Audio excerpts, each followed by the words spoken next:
En pocos minutos no quedó un alma viviente en el campo y todos los matorrales y árboles que no estaban ya quemados se convirtieron en una pira ardiente. Y este era el pequeño mundo en el que había vivido con total seguridad durante años, este caos de muerte y fuego. Jamás en la historia de la guerra habíase efectuado destrucción semejante. En ese momento experimenté una emoción que está más allá del alcance de los hombres, sojuzgado por los marcianos. Nosotros tendríamos que hacer lo mismo que los animales.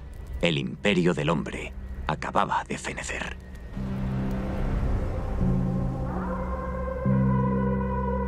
En 1898, al publicar La Guerra de los Mundos, H.G. Wells perturba la tranquilidad de los hombres, revoluciona la literatura e inventa los contornos de la ciencia ficción. El Homo sapiens es un fracaso porque no hemos producido el cerebro que se necesitaba. Así que empezaremos por destruirnos y volveremos a ser barro y lodo, y nos lo habremos ganado. Para despertar y advertir a sus contemporáneos, Wells tiene un arma, la ficción. Necesita una amenaza terrible. El escritor imagina por primera vez que podría provenir de otro planeta, Marte.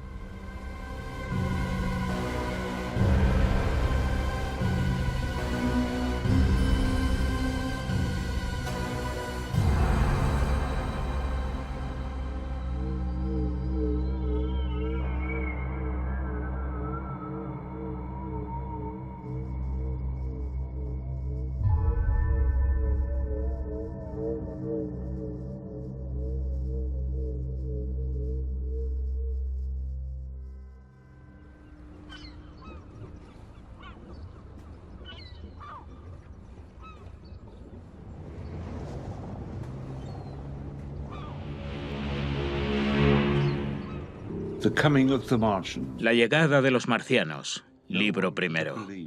Nadie habría creído que los asuntos humanos eran observados aguda y atentamente por inteligencias más desarrolladas que la del hombre, y sin embargo tan mortales como él.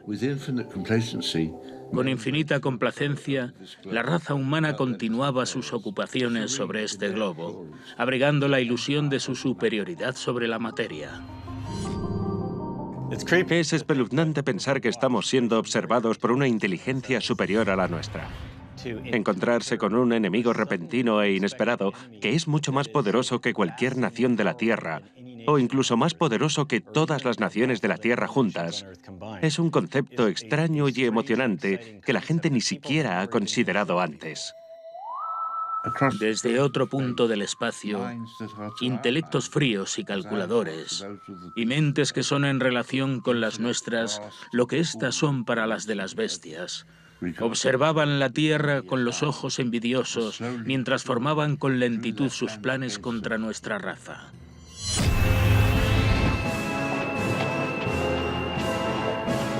Y a comienzos del siglo XX tuvimos la gran desilusión. Hay que recordar que en la época en que Wells escribió, nadie había escrito nunca una historia sobre una invasión alienígena. Así que la idea de que existieran alienígenas que supusieran una amenaza y conspiraran para invadir la Tierra era una trama apasionante. Siempre me ha gustado asustar a mis lectores, perturbar su confianza ingenua en las cosas tal y como son. Mostrar lo frágil y delicado que es el barniz de la civilización si se produce una catástrofe totalmente imprevista.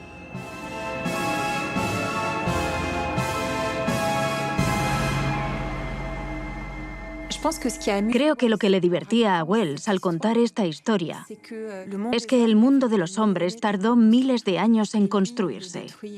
Y él lo destruye en unas pocas páginas y en unos segundos. Creo que eso es a la vez un verdadero placer, digamos, de novelista, de inventor. Y ahí está la advertencia. Todo lo que se ha conseguido se puede perder.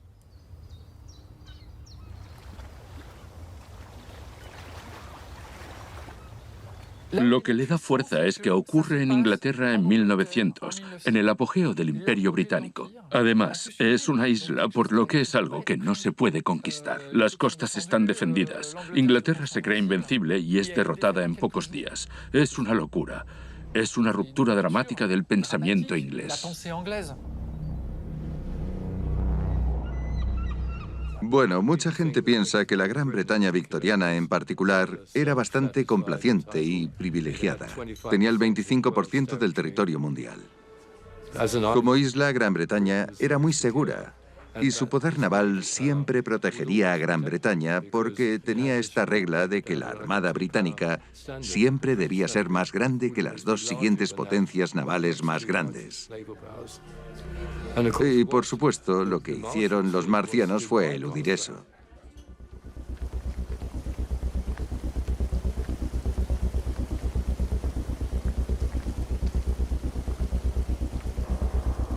Aquí es donde el río Wey se une al río Támesis. Y este es el río Támesis, donde un ferry cruza al otro lado del río en el Shepperton. Y esta es una parte importante de la historia, porque marca el periodo entre la calma y la tormenta. Allí encontramos una ruidosa multitud de fugitivos. «Allí están», gritó un hombre de azul. «Allá, ¿no los ven?» Aparecieron uno tras otro 4 marcianos. Iban caminando rápidamente hacia el río. Los marcianos son una raza odiosa pero impresionante, contra la que las armas contemporáneas no tenían ningún impacto. Los soldados británicos intentaron detener su avance, pero fracasaron por completo y fueron destruidos. El agua se calienta y casi empieza a hervir. Y entonces el narrador piensa, debo meterme bajo el agua, porque si no, como los demás, me quemaré vivo, me asaré. Me introduje bajo la superficie y contuve la respiración lo más que pude. Cuando levanté la cabeza para poder respirar y me quité el agua y los cabellos de los ojos, el vapor se elevaba como una niebla blanca. El ruido era ensordecedor. Lo novedoso de la Guerra de los Mundos es el tratamiento extremadamente realista de un escenario, entre comillas, fantástico. Como se trata con realismo, ya no tiene nada de fantástico. Nos lo creemos. Y esa es una lección que impregnará la ciencia ficción, pero quizá también toda la ficción. Lo que leemos es el diario del narrador, que nos cuenta la invasión. Y esa forma de narrar marca la diferencia. Por eso nos deja tan impresionados. Wells acierta claramente al decidir hacer una narración en primera persona en la que elige un personaje que es un filósofo. En cualquier caso, es un hombre intelectual, es un hombre notablemente apasionado por la ciencia, y este personaje es como un avatar de Wells. Hay que imaginar la resistencia cultural que podía haber en aquella época para un autor que se atrevía a hacer de forma realista lo que se habría considerado un cuento infantil en el siglo XIX. Muy pocos autores se atrevieron a hacer eso. Durante la oposición de 1894 se vio una gran luz en la parte iluminada del disco, primero desde el observatorio Lick, luego la notó Perrotin en Niza y después otros astrónomos. Me inclino a creer que la luz debe haber sido el disparo del cañón gigantesco, un vasto túnel excavado en su planeta, y desde el cual hicieron fuego sobre nosotros. Escribía una especie de ciencia ficción dura para su época, utilizaba la información de la que disponía para escribir su historia.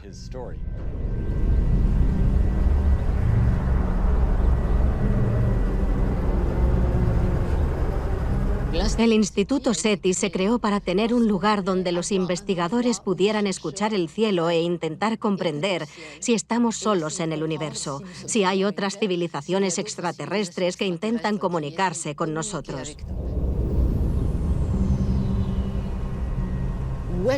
Wells realmente dio en el clavo con una de las preguntas más fantásticas para los humanos en el sistema solar, porque Marte es básicamente el mundo del sistema solar más cercano al nuestro. La idea de que Marte es un mundo aparte, donde podría haber pasado algo, puede remontarse al siglo XVII, al siglo XVIII, cuando Galileo hizo las primeras observaciones con su telescopio y comprendió que en Marte hay estaciones. Se cree que las zonas más oscuras son océanos, porque se ven los casquetes polares que cambian con las estaciones. Así que toda esta idea empieza a tomar forma. Antes de Wells, hubo toda una serie de relatos que imaginaban que había extraterrestres en otros planetas.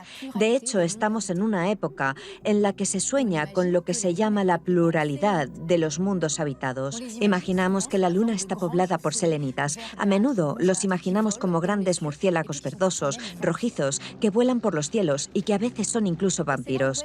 Y ahí es donde Wells marca una ruptura, ya que se interesa por otro pueblo, los marcianos. Esto está relacionado con la obsesión total en aquella época por ese curioso planeta rojo. Se cree realmente que es un planeta primo de la Tierra, pero sobre todo se han hecho observaciones curiosas.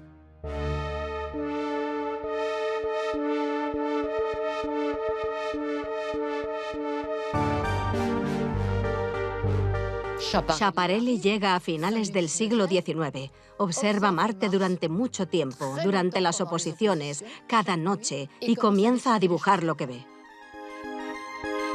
Por el telescopio se veía el pequeño planeta que entraba en el campo visual. Parecía algo muy pequeño, marcado con rayas transversales.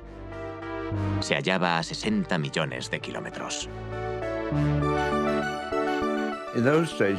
En aquellos días, si observabas Marte a través de un telescopio, se veían unas líneas en él.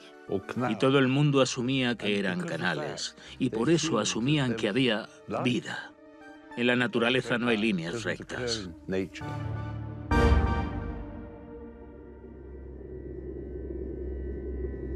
El planeta es rojo, por tanto es un desierto.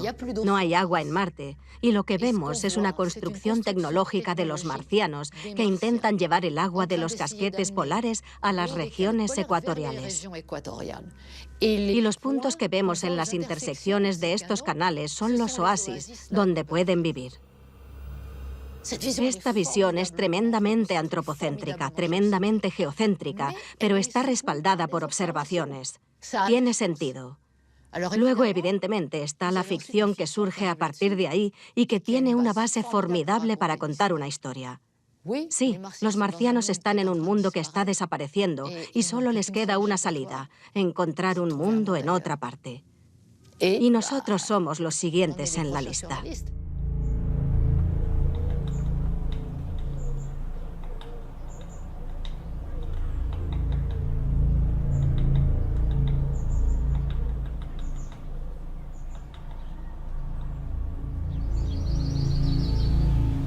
Wells llegó a Woking enfermo. Los médicos le habían aconsejado que se alejara de Londres y de su atmósfera contaminada. Solía pasear y montar en bicicleta por los alrededores de Woking. Hizo una especie de reconocimiento de los lugares donde podría desarrollarse su historia, para que los lectores pudieran seguir los acontecimientos en un mapa y seguir a los marcianos desde Woking a Weybridge y desde Weybridge a Londres. Luego llegó la noche en que cayó la primera estrella. Se la vio por la mañana temprano volando sobre Winchester. Muchos de los habitantes de Berkshire, Surrey y Middlesex deben haberla observado caer. Estamos en medio de Horsell Common, que es donde Wells situó el aterrizaje marciano. Y en cierto modo este lugar se convirtió en un sitio emblemático debido a la forma en que comienza la novela y la invasión. Así que este es realmente el lugar de la primera batalla real entre extraterrestres y personas en la Tierra. En el centro, y clavado en nuestro viejo planeta como un dardo envenenado, se hallaba el cilindro. El objeto estaba casi enteramente sepultado en la arena. Su diámetro era de unos 30 metros. El término extraterrestre no tenía significado alguno para la mayoría de los mirones.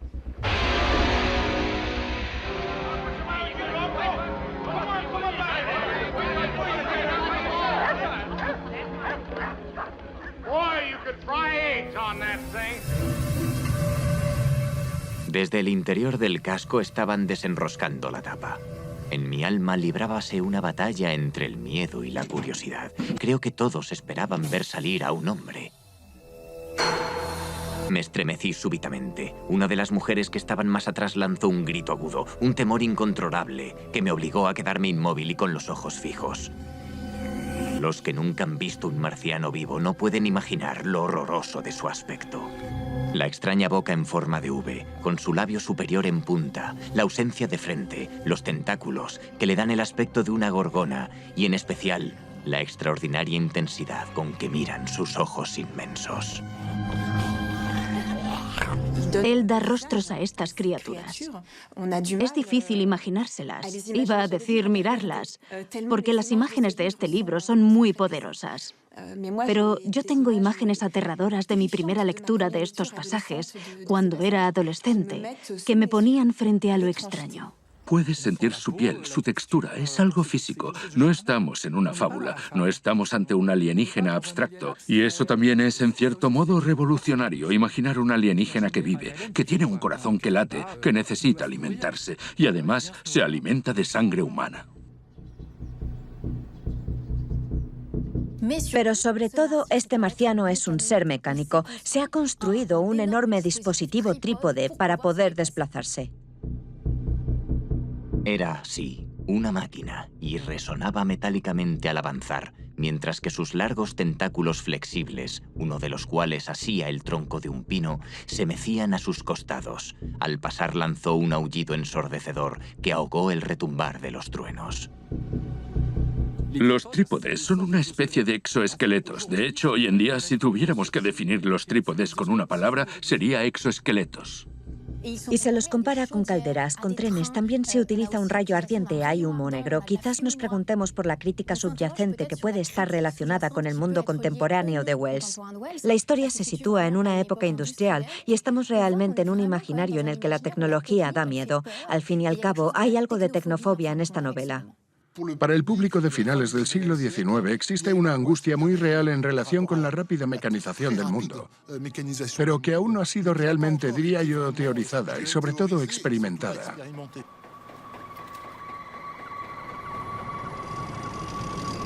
Se experimentará plenamente durante la Primera Guerra Mundial en 1914, cuando de repente nos daremos cuenta de lo que significaba esa mecanización. También significa la posibilidad de destrucción masiva. Wells sintió en cierto modo el temor de todos esos ingleses que veían desaparecer progresivamente su campo bajo el avance de sus fábricas tan sombrías y negras. Es un trauma profundo en la psique inglesa. Creo que esos trípodes también remiten a las chimeneas de las fábricas. Son cosas que están ahí para empañar el cielo e invadirnos.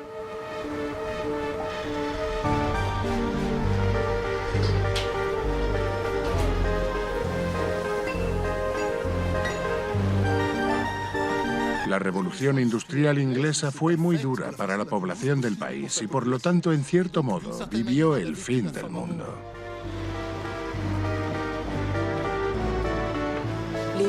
La gente vive sin saber por qué. Trabaja porque se le dice que trabaje. Está dividida en clases sociales de las que no puede salir. Es una época en la que hay muy poco movimiento posible. Cuando uno está en un lugar, permanece en ese lugar. Wells sueña con una renovación política. Aboga por la educación para todos. También tiene una reflexión bastante interesante sobre la emancipación femenina. Quiere crear subsidios familiares para las mujeres que tienen hijos. Muy pronto, siendo estudiante, se compromete con el socialismo inglés. Escucha a los Fabianos, una organización bastante progresista que quiere intentar reformar la sociedad. Antes de juzgar a los marcianos con demasiada dureza, debemos recordar la destrucción cruel y total que nuestra especie ha causado. Los tasmanios fueron exterminados por completo en una guerra de extinción llevada a cabo por los inmigrantes europeos durante un lapso que duró escasamente 50 años. ¿Es que somos acaso tan misericordiosos como para quejarnos si los marcianos guerrearan con las mismas intenciones con respecto a nosotros? Muchos reinterpretan ahora esta novela como una tesis contra la colonización, porque nosotros, al igual que los marcianos nos invaden, hemos aniquilado pueblos, hemos librado guerras, hemos encerrado a personas en zoológicos humanos. Por lo tanto, es muy difícil juzgar con dureza a estos marcianos que solo reproducen las veleidades expansionistas que ya tuvieron los humanos en el pasado. En Wells, creo que hay una especie de repugnancia porque Wells era pacifista, era un progresista, y ve una Inglaterra que no es ni una cosa ni la otra, y aspira al fin no del mundo, sino de un modelo.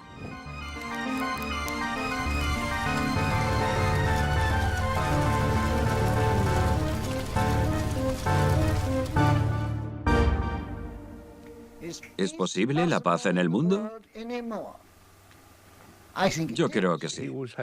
Siempre tuvo ese acento londinense y su voz era muy aguda, pero su voz es realmente inusual y tiene ese acento cockney. Si lo hicieran, no solo traerían la paz, sino que sentarían las bases para una paz universal. Creo que estaba a la defensiva porque se enfrentaba al temido sistema de clases británico. Wells era de clase trabajadora. Su padre era tendero. Su madre era ama de llave, sirvienta.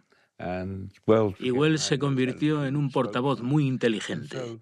Así que cuando empezó a salir y a relacionarse con otros escritores, ellos, ya sabéis, se lo hicieron ver.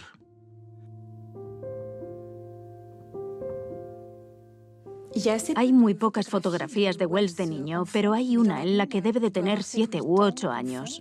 Está en el estudio de un fotógrafo. Es un momento bastante importante porque no todos los días se podía organizar algo así en su entorno.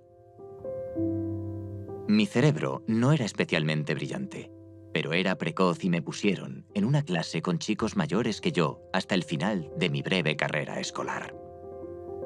En cuanto aprendió a leer, quiso leerlo todo, así que cogía cualquier libro que caía en sus manos.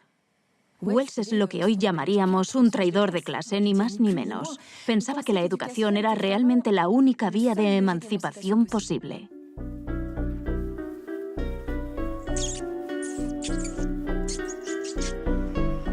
El día que llegué a la Escuela Normal de Ciencias y tomé el ascensor para ir al laboratorio de biología, fue un gran día. Poco a poco se abrió camino en el mundo de la educación y fue a una universidad que ahora se llama el Imperial College of London y es un importante centro científico. Charles Darwin llevaba muerto apenas un año. El año que pasé en la clase de Thomas Oxley fue el más instructivo de mi vida. Darwin y Oxley fueron grandes hombres. Ambos fueron poderosos liberadores del espíritu. En 1859, Charles Darwin publicó El origen de las especies, donde demuestra que todas las especies vivas descienden unas de otras y que el hombre, por su parte, desciende del mono. Toda la Inglaterra victoriana se estremece de horror. Una dama exclama: «Esperemos que no sea cierto, pero si lo fuera, recemos para que no se sepa». Darwin descubre que somos fruto de la evolución y que, por lo tanto, no hemos sido creados en medio de todos los seres vivos para estar en el centro y ser superiores a todos ellos, y eso perturba.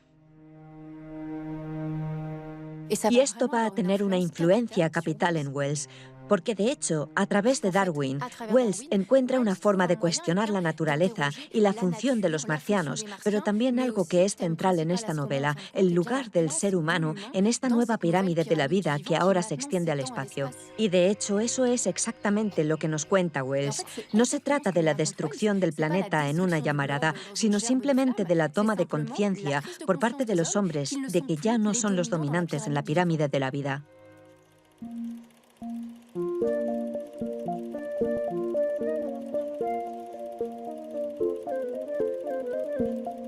Se tiende a creer que Wells fue solo novelista, pero en realidad comenzó escribiendo artículos divulgativos que pretendían ser accesibles para todo el mundo, pero también bastante atrevidos en las propuestas que se hacían, aunque siempre con base científica. Si quisiéramos encontrar una posible fuente de inspiración para los marcianos de Wells, creo que habría que acudir a uno de sus artículos de 1894, en el que se complace en imaginar cómo podría ser el ser humano dentro de millones de años. De hecho, nos describe a un ser humano reducido a un enorme cerebro. En el futuro, el hombre se verá obligado a modificarse hasta abandonar finalmente su forma humana. Todo lo que hay de puramente animal en él deberá desaparecer sin lugar a dudas. Además, seguramente tendrá un cerebro más grande y un cuerpo más frágil que la versión actual. Uno de los aspectos de los marcianos es que son una imagen del hombre hiperdarwinista, que ha evolucionado hasta convertirse prácticamente en un cerebro y unos tentáculos, un cerebro y unas manos. En realidad, esto ofrece una imagen sorprendente del futuro de la humanidad.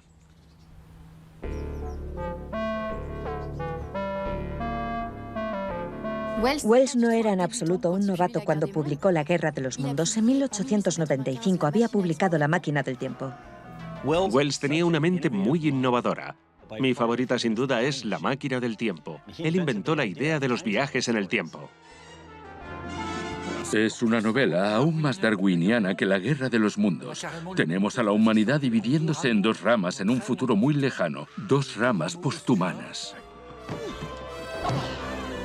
Esto nos muestra claramente la obsesión de Wells por el futuro biológico del ser humano.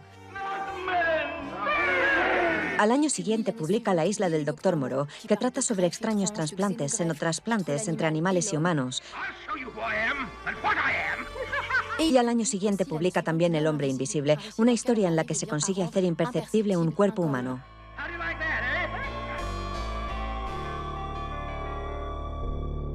Muchos piensan que La Guerra de los Mundos es obra de un escritor consumado.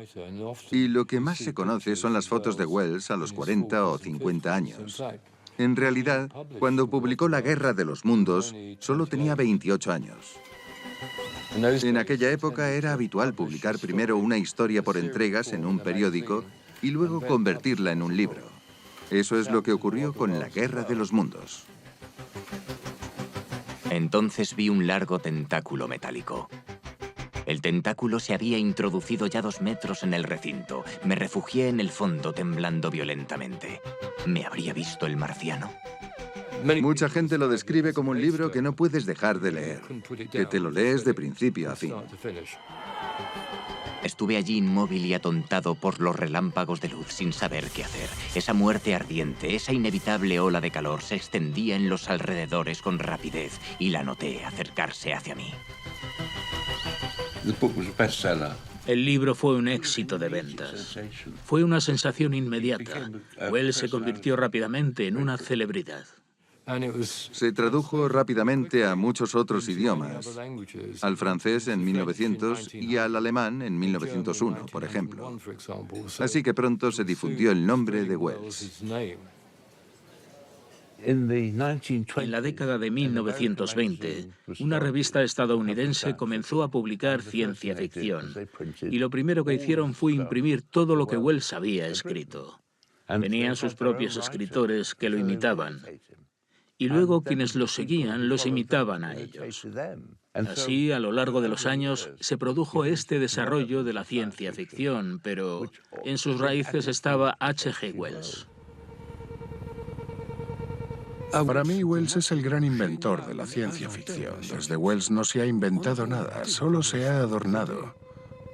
Se han utilizado los datos proporcionados por la técnica y la ciencia moderna, pero Wells lo inventó todo. Good heavens, something wriggling out of the shadow like a gray snake. Now it's another one and another one and another one. They look like tentacles to me. Oh, yeah, I can see the thing's body now. It's large as a bear.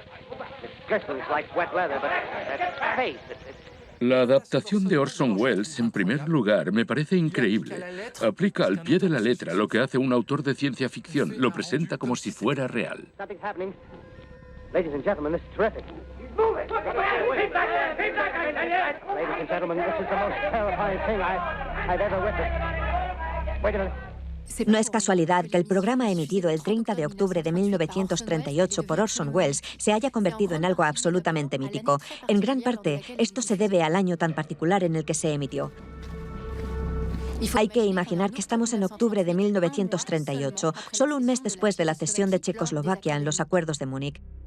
Ya existe un temor bastante generalizado hacia el expansionismo nazi. I'm speaking from the roof of Broadcasting Building, New York City. The bells you hear are ringing to warn the people to evacuate the city as Martians approach. Our army is wiped out. This may be the last broadcast. We'll stay here to the end. Es la primera vez que este texto resulta tan aterrador.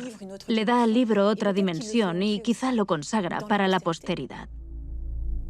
Realmente forjó la reputación de Orson Welles y creo que es probablemente la más famosa de las adaptaciones. Realmente tuvo un gran impacto en la sociedad estadounidense.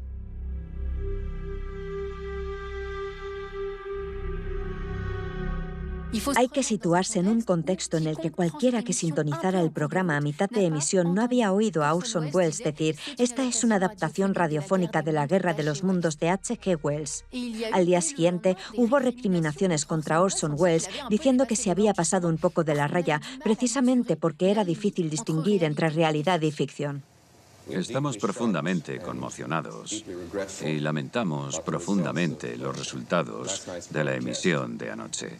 La radio es nueva y estamos aprendiendo sobre el efecto que tiene en la gente. El paradigma de la Guerra de los Mundos, esa especie de estándar, es muy útil para adaptarse a los gustos actuales. Diría casi a las angustias del momento y resurgir periódicamente.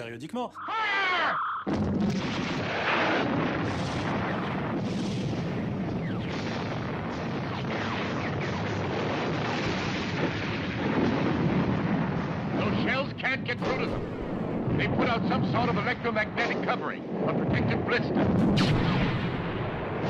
La película de George Pal se basa esencialmente en el miedo al comunismo. Es una película de los Estados Unidos de la posguerra, de la Guerra Fría, y es uno de los modelos que siguieron muchas producciones, especialmente de serie B, de ciencia ficción de la época, como Invasores de Marte, aunque podríamos citar muchas más. Estos alienígenas representaban en definitiva la culminación del comunismo, que inevitablemente invadiría el país de la libertad.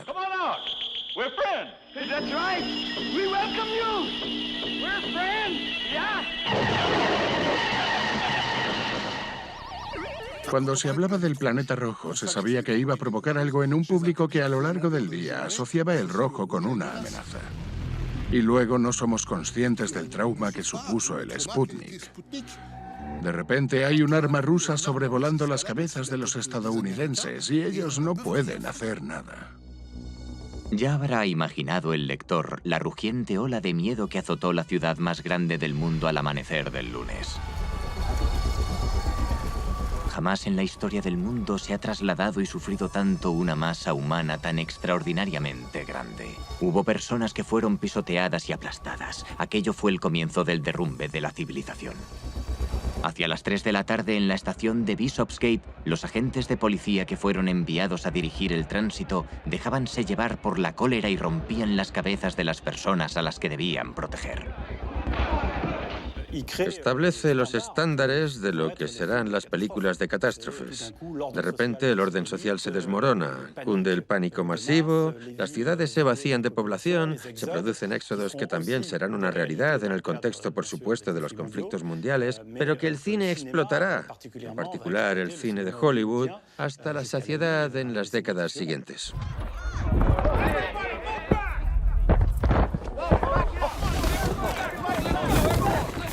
La película de Spielberg es puramente película post-11S. Spielberg revisa un trauma aún muy fresco en la mente del público. Ese aspecto de shock y estupor, etc., está muy bien reflejado en la película. Y sobre todo ese sentimiento de impotencia que sintieron los estadounidenses al verse golpeados repentinamente en todo su poder y arrogancia.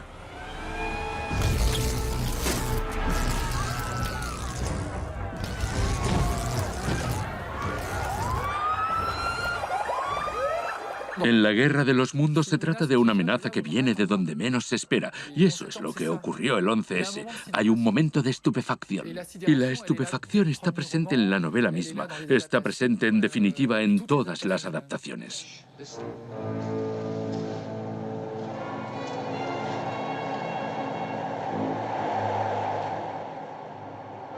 Me parece que lo que llamamos cultura marciana ha traspasado el marco de la novela e incluso de las adaptaciones cinematográficas para colonizar hasta nuestra cultura pop.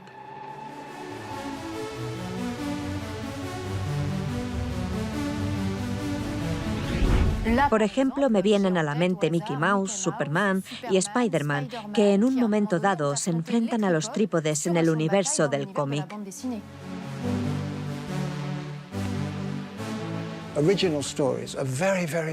Las historias originales son muy raras, extremadamente raras. Casi el 99% de todas las historias son copias. Y entonces aparece un genio.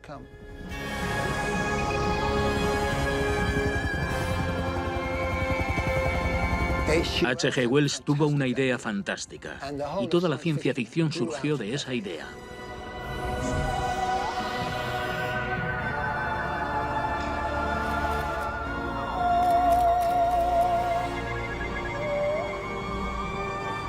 En realidad yo quería que la película fuera una comedia.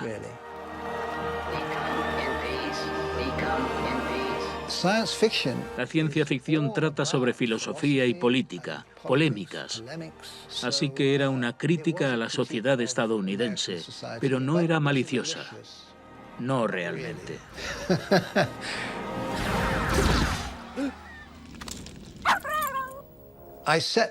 Me propuse el reto de matar a todos los personajes de una forma interesante. La primera dama. Esa me gustó. El rayo reductor. Y el pie. A Tim se le ocurrió la muerte del presidente, que fue la mejor. Una mano arañando la espalda y atravesándola.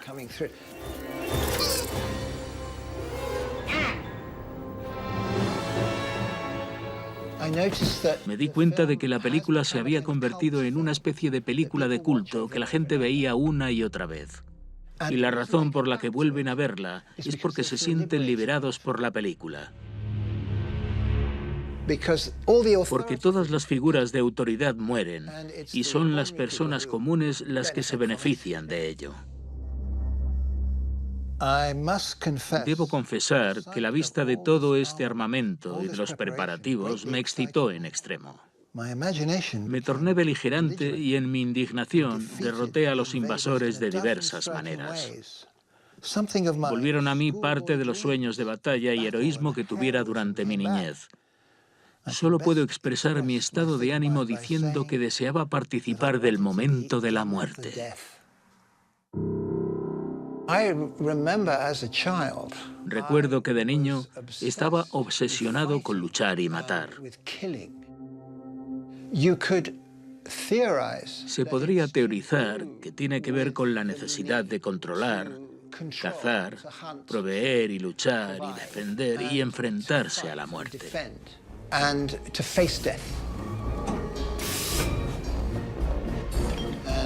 Una invasión es lo peor que puede pasar, ¿no? Entonces, ¿cómo lo afrontas? Descubrí entonces un grupo de ranas muy ocupadas en alimentarse en un charquito entre los árboles. Me detuve para mirarlas y ellas me dieron una lección en su firme voluntad de continuar viviendo. Poco después me volví con la extraña impresión de que alguien me observaba. Del matorral se levantó un hombre armado con un machete. Sus facciones mostrábanse oscuras, sucias y enflaquecidas. Lo reconocí en el mismo momento.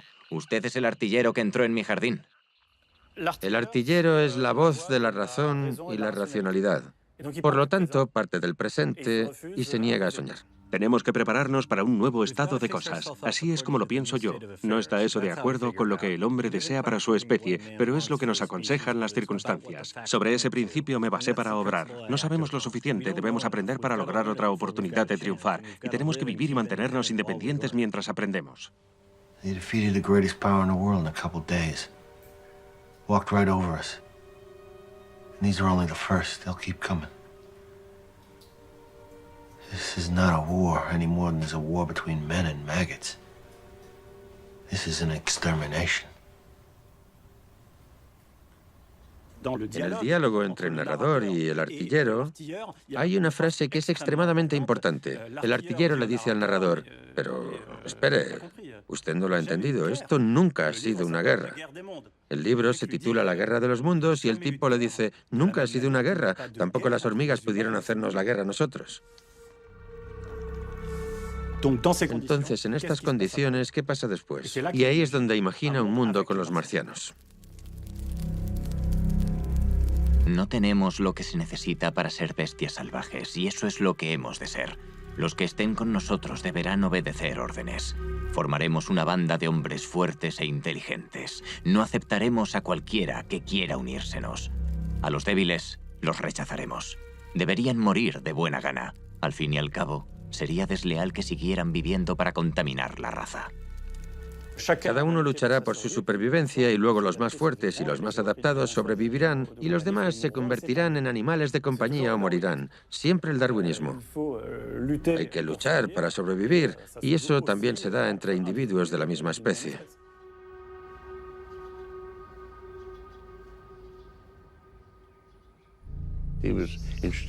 Su interés eran las personas. Era un humanista. El problema era que Wells no era demócrata. Y su idea era que él resolvería las cosas en nombre de los hombres comunes. Luego diría, ahí lo tienen, lo he resuelto. No consultaría a nadie. ¿Qué queréis? Simplemente se lo da y, por supuesto, está condenado al fracaso.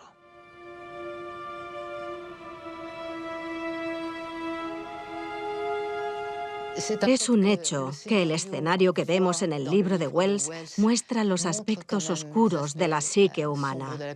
Siempre es esa noción de combate, esa noción de destrucción, esa noción de lucha permanente que probablemente está arraigada en lo más profundo de nosotros mismos.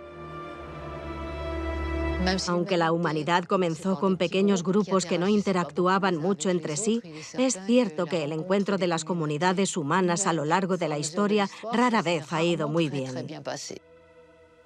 Siempre es el instinto primitivo el que sale a relucir. Y ahí es donde se pone interesante desde el punto de vista de la novela de Wells. Porque los marcianos de Wells somos nosotros mismos. Son una proyección de nosotros mismos. Es esa lucha entre la fuerza de la luz y la fuerza oscura, esos dos aspectos de la psique humana. Y siempre es la misma historia. Es la humanidad enfrentada a sí misma.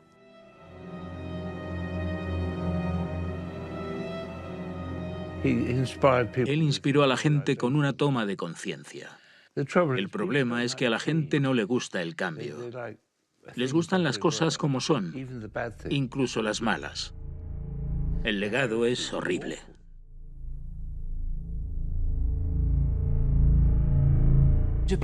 Creo que la Primera Guerra Mundial fue para él como una revelación. Le despertó de la misma manera que quería que la Guerra de los Mundos despertara a la gente. Creo que va a ser un punto de inflexión muy decisivo para él. Se va a preguntar realmente cómo evitar que se repita otra catástrofe como esta. Poco a poco la ficción pasará a un segundo plano. Es como si perdiera el interés. De hecho, tiene una frase, si no recuerdo mal, en la que dice que ya no sirve de nada añadir cataclismos imaginarios o cataclismos reales. El juego ha terminado. Tiene esa frase. El juego ha terminado. Hacia 1900-1910 comenzó a escribir sobre asuntos internacionales y a presentarse como un intelectual público que escribía sobre temas importantes. Además, viajaba por todo el mundo conociendo a personas importantes. Conoció a Lenin, a Stalin, a los dos Roosevelt. Tenía buenos contactos en Hollywood con gente como Charlie Chaplin y otros.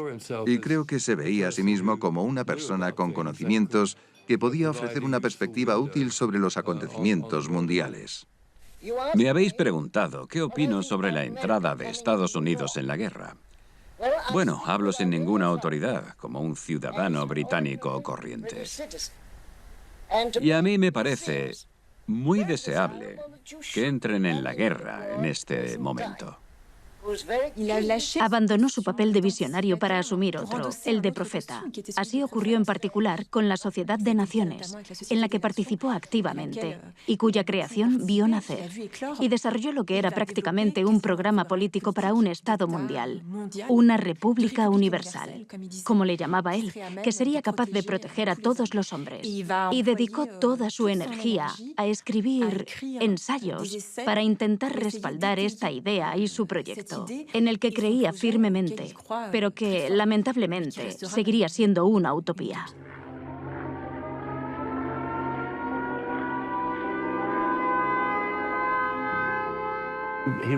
Escribió un libro titulado La guerra en el aire alrededor de 1930. En él imaginaba una fuerza extranjera. No decía que fueran alemanes, pero sí como los nazis, que invadían Inglaterra y bombardeaban las ciudades. Ese libro salió a la venta, se publicó y unos años más tarde se reeditó. y escribió un prólogo. En ese momento se avecinaba la Segunda Guerra Mundial. Londres estaba siendo bombardeada. París había caído. Y dijo, cuando escribí el libro, os lo dije, malditos idiotas.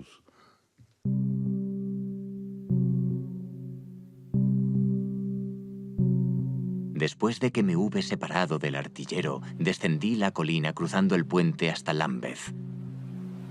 La hierba roja crecía profusamente en aquel entonces y cubría casi todo el puente. Al encontrar agua, esta extraordinaria vegetación se tornaba gigantesca y adquiría una fecundidad notable. Y la titánica planta, que crecía con tanta rapidez, obstruyó el cauce de los ríos que se habían desbordado.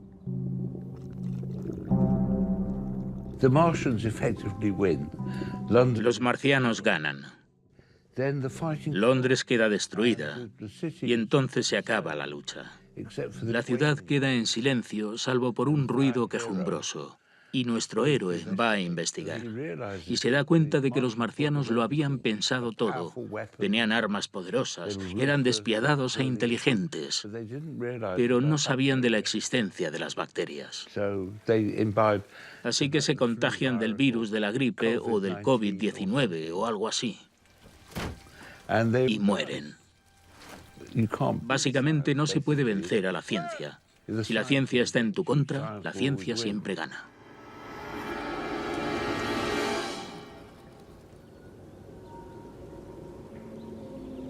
En la cima de Primrose Hill se erguía un marciano, inmóvil, sorprendido por una muerte que debe haberle parecido incomprensible. Su sistema no estaba preparado. Destruidos, después que fallaron todos los inventos del hombre, por los seres más humildes que Dios en su sabiduría ha puesto sobre la tierra. El gran giro de la Guerra de los Mundos al final es que el hombre no triunfa del todo sobre los marcianos. Es otra entidad, una entidad que ni siquiera se pensaba que tuviera el estatus de protagonista. Son los microbios. ¿Qué dice eso del hombre? Pues que no es más que un grano de arena un poco ridiculizado en el ecosistema de los seres vivos, que se renegocia constantemente. La relectura ecológica resulta evidente hoy en día. Podríamos haberlo visto antes, y quizá por eso resuena hoy cuando sentimos que hay un mundo que está llegando a su fin. Con algo que roza casi la clarividencia, Wells deja claro que los marcianos vinieron a la Tierra porque también ellos habían provocado una extinción masiva, un colapso de la biodiversidad en su propio planeta. Así que aquí tenemos una obra que data de 1898 y que nos habla de temas que son extremadamente vanguardistas. Y ahora la pregunta es si somos capaces de actuar para que el libro de Wells sea más una alerta que una profecía.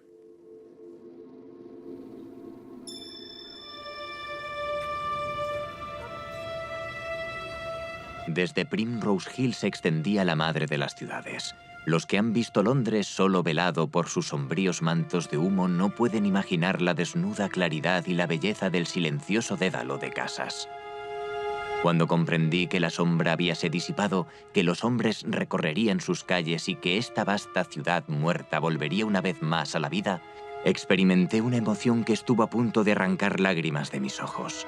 Es posible que en el planeta Venus encontraran un terreno más acogedor para ellos.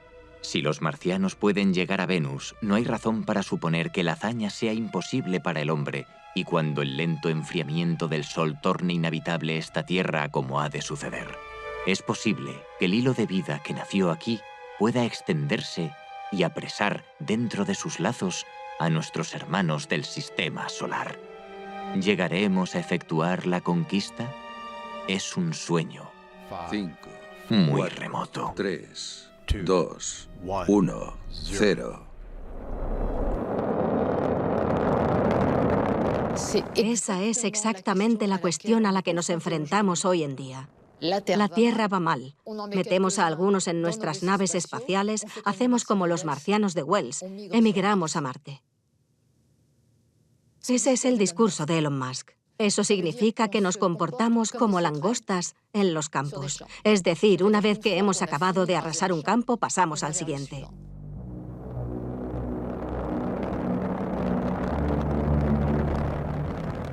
No hemos superado nuestros instintos primitivos, aunque nuestra tecnología nos permitiría alimentarnos y ser felices como humanidad. La psique humana puede con nosotros. ¿Por qué la especie más inteligente y tecnológicamente avanzada de este planeta actúa de una manera autodestructiva? Porque sea como sea, es autodestructiva. Hace más de un siglo, H.G. Wells dedicó parte de su vida y sus escritos a advertir a la humanidad. Desde entonces ha habido otros que han utilizado imágenes para lanzar una alerta. En 1990, el astrobiólogo Carl Sagan giró la lente de la sonda Voyager para fotografiar la Tierra. Esta imagen tuvo un gran impacto en la comunidad científica y fuera de ella. Se la conoce como un punto azul pálido. Hace 40 años, Carl Sagan nos dio una clave. De acuerdo, no estamos de acuerdo en materia de religión. Quizás ni siquiera estemos de acuerdo en lo que es importante para guiar a la humanidad hacia el futuro. Pero hay algo en lo que podemos estar de acuerdo. Es nuestro planeta visto desde el espacio, tan pequeño. Ese pequeño punto azul pálido visto desde la órbita de Neptuno. Un píxel en una imagen. Cuando miramos ese píxel en el espacio y pensamos en cuántos ríos de sangre han derramado los generales o los tiranos a lo largo de la historia para solo por un breve instante ser los amos de una fracción de un píxel.